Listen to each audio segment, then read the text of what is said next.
Savoir où l'on veut aller, c'est une chose. Mais y arriver, eh bien, c'en est une autre. Aujourd'hui, on va explorer ensemble le coaching cognitivo-comportemental. C'est une méthode très concrète, conçue justement pour nous aider à transformer nos objectifs, même les plus ambitieux, en réalité. Alors comment ça marche exactement? C'est ce qu'on va voir tout de suite. On a tous déjà vécu ça, non? Une super idée, un objectif qui nous motive vraiment, et pourtant, au moment de se lancer, quelque chose bloque. C'est vraiment la question centrale. Comment on fait pour passer concrètement de l'idée à l'action? Eh bien, c'est précisément la promesse de cette approche. Sa mission, elle est double. D'un côté, il s'agit de mettre en mouvement, et de l'autre, de lever tous les obstacles qui peuvent nous freiner. C'est vraiment cette double casquette qui en fait un outil aussi efficace. Alors, voilà le programme pour décortiquer tout ça. On va d'abord voir que c'est une approche en 2 temps. Ensuite, comment on construit le fameux plan d'action. Puis, on verra comment débloquer les freins cognitifs, comment ça s'applique en entreprise, et pour finir, quels sont les bénéfices sur le long terme. Allez, c'est parti. Ce qui est intéressant, c'est que l'approche se fait toujours en 2 temps bien distincts. On commence par le concret, l'action, c'est la phase comportementale.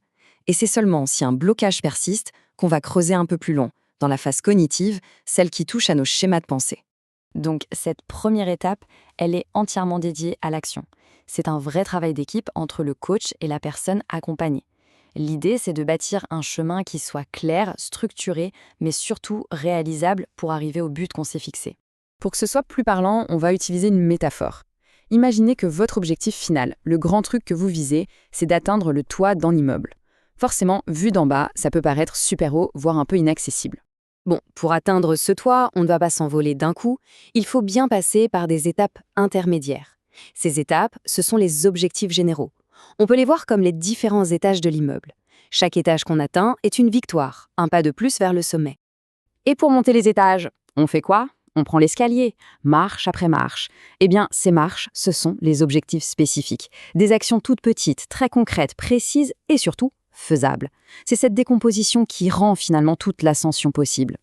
Donc, on le voit, la clé, c'est vraiment cette structuration. Ça rend le chemin visible et ça permet de progresser petit à petit. Bien sûr, ça nous fait sortir de notre zone de confort, mais de façon maîtrisée.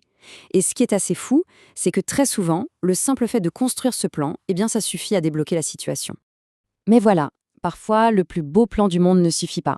On se heurte à une sorte de mur invisible. C'est là qu'on passe à la deuxième phase. On va aller voir ce qui se passe à l'intérieur, dans la tête. Qu'est-ce qui se passe quand, malgré la clarté des marches à monter, les pieds refusent d'avancer? C'est vraiment cette question qui va déclencher la partie cognitive du coaching. Le blocage n'est plus dans le comment faire, il est dans la pensée. En fait, la théorie derrière ça est assez simple. Il existe 2 niveaux de réalité. Le premier, ce sont les faits bruts, ce qu'une caméra pourrait filmer. Par exemple, mon email est resté sans réponse. Et puis, il y a le deuxième niveau, c'est la couche d'interprétation qu'on ajoute par-dessus. Par exemple, on ignore mon travail, je ne suis pas compétent. C'est souvent dans cette interprétation que se cachent les vrais blocages. Le rôle du coach, à ce moment-là, c'est d'aider à mettre le doigt sur ces représentations erronées, ces croyances qui nous limitent et nous freinent. L'objectif, c'est de les questionner ensemble, de les challenger pour les transformer en représentations aidantes, en gros des pensées qui, elles, vont nous donner l'énergie et la permission d'agir.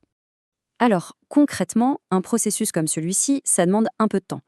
Pour donner un ordre d'idée, un accompagnement complet dure en général une quinzaine d'heures. C'est souvent réparti en séances d'1h30 pour avoir le temps de vraiment travailler en profondeur. D'ailleurs, cette approche est très populaire dans le monde professionnel. C'est intéressant de voir comment elle s'applique en entreprise, où elle est souvent proposée à des managers ou à des dirigeants pour les aider à passer un cap. Dans ce cadre-là, le processus est souvent un peu plus formel. En général, ça commence par une rencontre pour choisir le bon coach. Ensuite, il y a un entretien tripartite qui est hyper important avec le manager et les RH pour que tout le monde soit aligné sur l'objectif. Et à la fin, une réunion de clôture permet de mesurer concrètement les progrès qui ont été faits. Mais au-delà de ce cadre bien défini, il y a un élément qui reste absolument fondamental, c'est la qualité de la relation, le feeling, comme on dit. L'alliance qui se crée entre le coach et la personne accompagnée, c'est vraiment la clé du succès. Sans une confiance totale, l'accompagnement ne peut pas être efficace. Et tout ça nous amène à la vraie valeur de cette démarche. Ce n'est pas juste un coup de pouce pour régler un problème ponctuel. Loin de là.